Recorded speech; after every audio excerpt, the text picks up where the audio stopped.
In our last lecture, we explored how to write TypeScript syntax in a TypeScript file. It provided a basic introduction to TypeScript. Now, let's delve a bit deeper into our code. Firstly, there are several differences between JavaScript and TypeScript. While some syntax is similar, the main distinction is that you can't run TypeScript directly in your browser. To illustrate this, I'll create three files: index.ts, index.html, and index.js. The reason I named them all index is because typically when a browser loads a website, it starts with the index file. So, in index.html, I've set up a basic structure with the title, "Welcome to this TypeScript course." The script source is set to index.ts, where I've added a simple console.log statement printing "My name is John." I explained this in the last lecture, where console.log is used to display a string value. For numbers, we don't use quotes.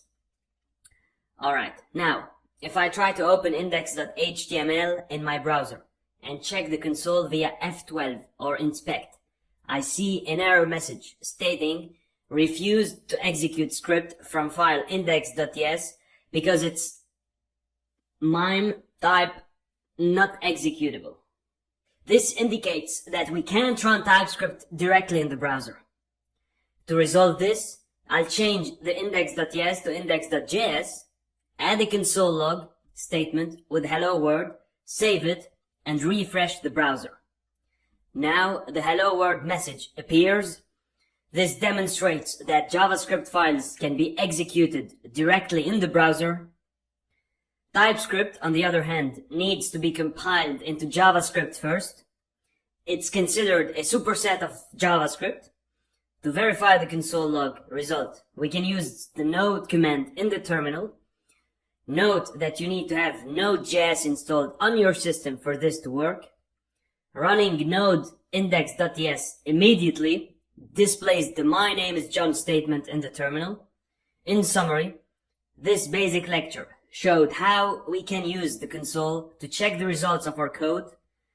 And yeah, basically TypeScript requires compilation into JavaScript before it can run in the browser, making it a versatile and powerful tool for web development. Alright, and now on to the next lecture.